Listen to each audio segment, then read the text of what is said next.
Hello everybody and welcome back to the Torch Hate Estate. Dun dun dun dun dun dun. Okay, so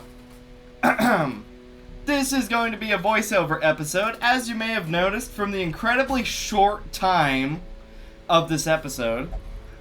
You know what? I'm pretty proud of this one's editing. I turned a 21 gigabyte video, which was about 2 hours, into an 18-minute video. Be sure and slap the like button. Woo! Now that's a condensed video, boys. But regardless, really annoying because my audio did not record. So I went through this entire episode commentating as usual, only to find out, oh, not a single word of what I said actually went through. So that was extremely frustrating. But, you know, you got a voiceover Kitteh video. So, hopefully that is okay. So, my plan here was we are going to get to 12 of the trinkets. And after that, we are going to go to the Courtyard. So, the first thing I did was I went after the trinkets. And as you can see here, I'll just go ahead and let you guys read that.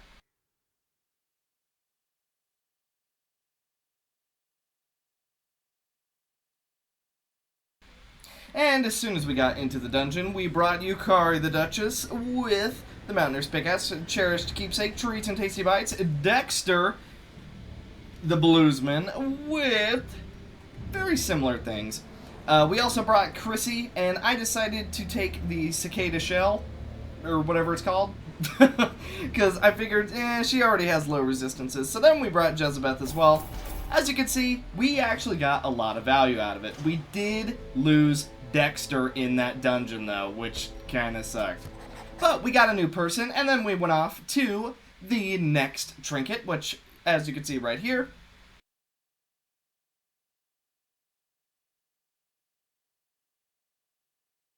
and we brought the Flagellant, our new friend, an Antiquarian, and the Highwayman. And this went really good because of the amount of gold we were making from the Antiquarian. Then, as expected, you probably know the drill by now, we went off to the next one, and I decided to bring the exact same team. Reason being, more money. And it very much paid out in our favor. And then we got the Philomath. Philomath seemed interesting. I didn't end up bringing her out to any of the dungeons in this one, but I'll probably use her in the future. Well, bam! Another trinket quest for you.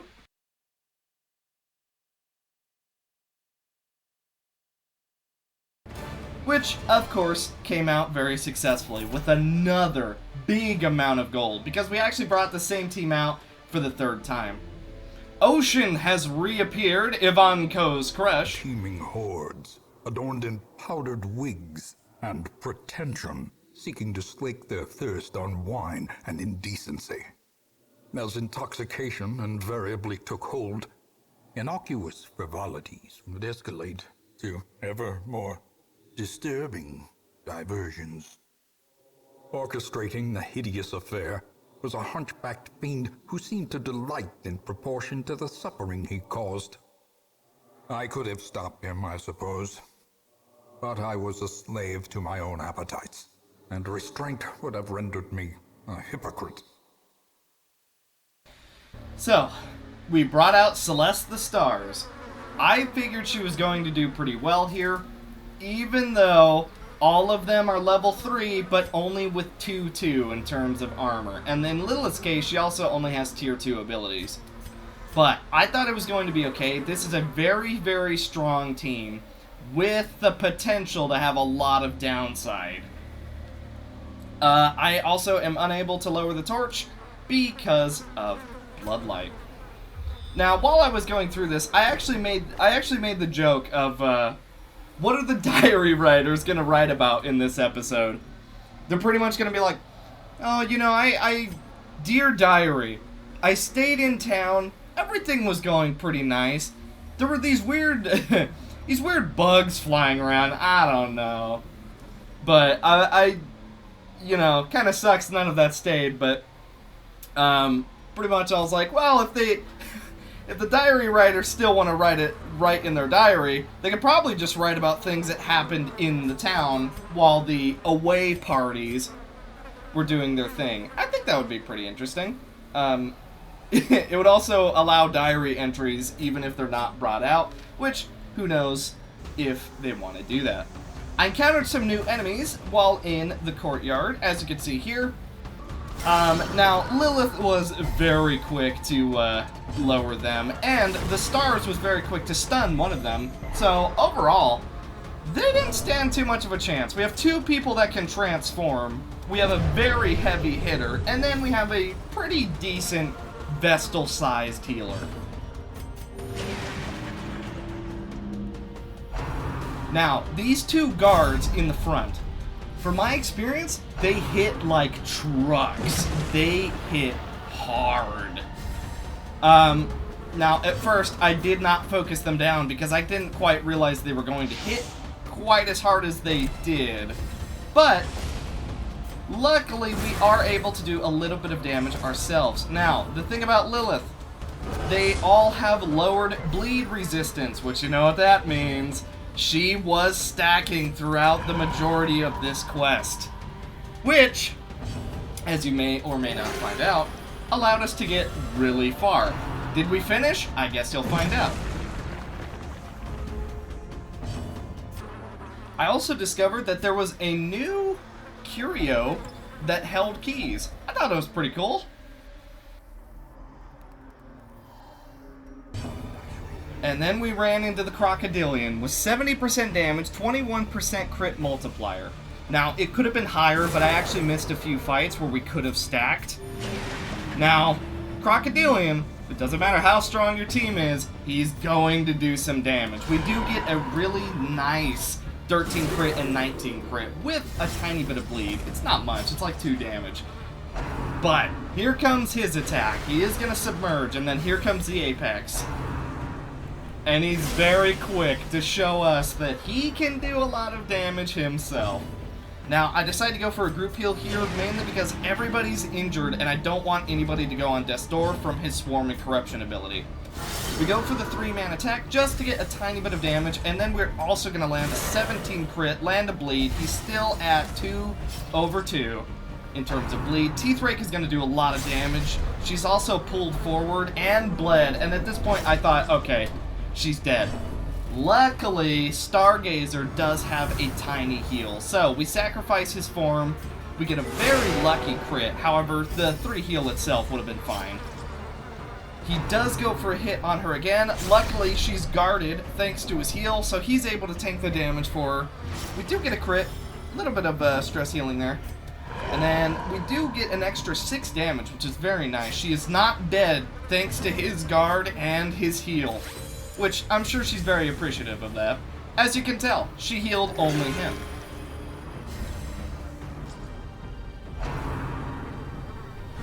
There's that Swarm and Corruption I was talking about, and because of its damage, it does put some of us onto Death's Door. It also does quite a bit of stress damage. Luckily, we get a 10 crit, which is insane. Stress heals everybody, and thanks to the Stargazer, we are able to heal an additional 5 stress. The fight was extremely nerve-wracking, but we did actually manage to get through it. I was wondering if we did not have enough healing, but we get a trinket for the Hive, and of course, we get to loot the chest for a second trinket.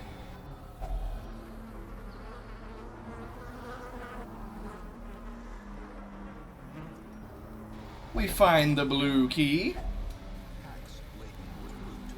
which we use to go fight the Crocodilian for the next key.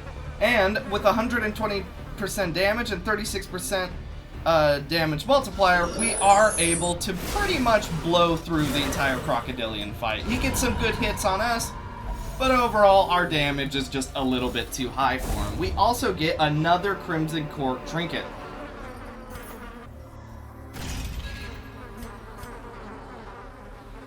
We encounter some new stone gargoyle thingies, and as I don't really know what the Royal in the very back does, but I do know the Executioner does a lot of damage. Debatably more than the Knight. Royal's Rage, I don't know what it does. It just kind of does a tiny bit of damage. No real telling if it has some sort of additional effect. Yeah, there's that damage I was talking about. 16 damage on one hit. That is insane. We also encounter a new little baddie.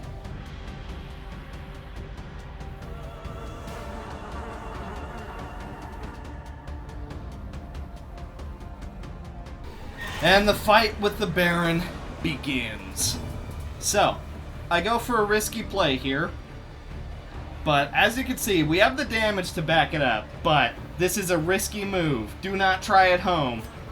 I destroy 3 sacks at once. Luckily, he's not in any of them. So we're able to very quickly take them out with a few lucky attacks, we'll say. We get a turkey of crits, which is a bowling term for 3 strikes, pretty much. Now, the one thing about the Baron, even though we are hitting extremely hard, he is extremely tanky himself, so he's gonna take a while to go down, even though we are just completely laying the damage on him, as you can see.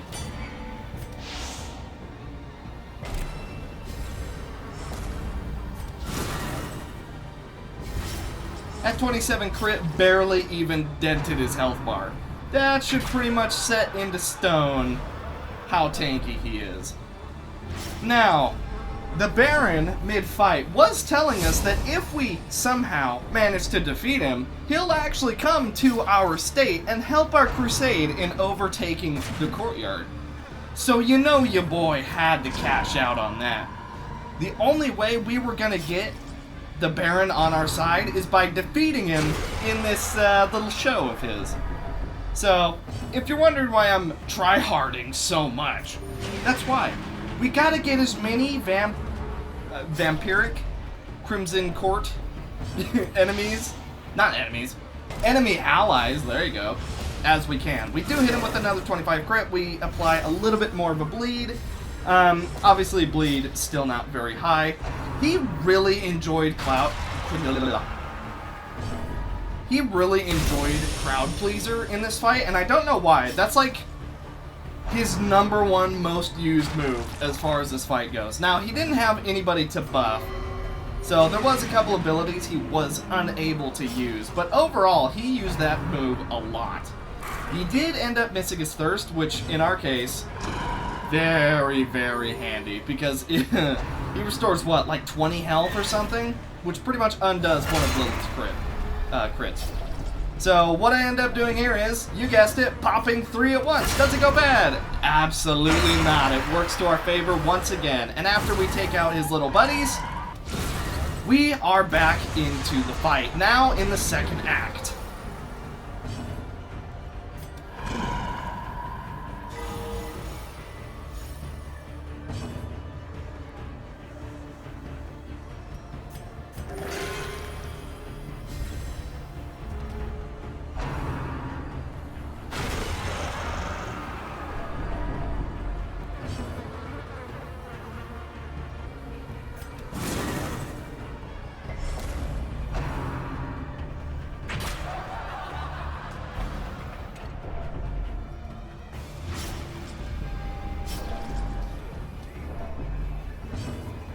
A double 6 crit with a lot of stress healing, pretty much 4 all around, which is super, super nice. He does land the thirst, and he gets a buff as well as recover some health. However, he is debuffed, which, yeah, that's nice. I remember while I was walking through the Crimson Court, I was actually talking about a class mod that if I had the skills for, I would absolutely make. It is a character from Hyperdimension called Netgear, and pretty much what I was talking about is using the stars and the Stargazer as an example. Her first form would pretty much be very protecting. She has a very weak heal, a guard, maybe maybe a riposte, but say after she gets hit, or, I don't know, a very, very small chance whenever she uses an ability, she would change her form into Conquest. And what Conquest would be is she would do massive enemy damage, but her entire party would become stressed out. Maybe her included, I'm not sure about that. But I thought it was a pretty unique idea, even though it is a character from a different game. But you know what? We're just gonna we're just gonna go past that. It doesn't technically have to be Nepgear, but that's the example I was using. Where pretty much the first form, all about guarding, all about being defensive, all about helping the team. And then once she transforms, she is all about damage, and she doesn't care what happens to her team. She just wants the enemy destroyed. And with that, we head into the third act, and we finish the fight by absorbing the Baron's essence, thus charming him to join our estate. And as you can see, his followers follow suit. We get another Crimson Court item, and I go ahead and decide to take the victory lap to get one more trinket.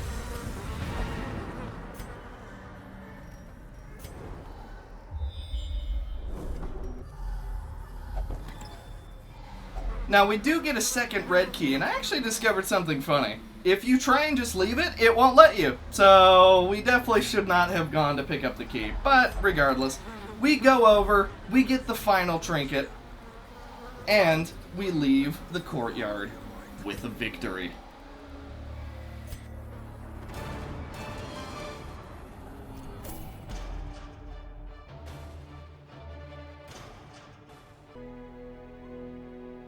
And with the Baron's Lash in our possession, we can now recruit the Baron in our estate.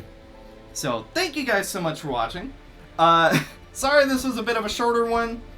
Like I said, this was supposed to be a normal commentary, but it, for one reason or another that's beyond me, audio didn't record at all. So, you know, I went ahead and just did a voiceover in...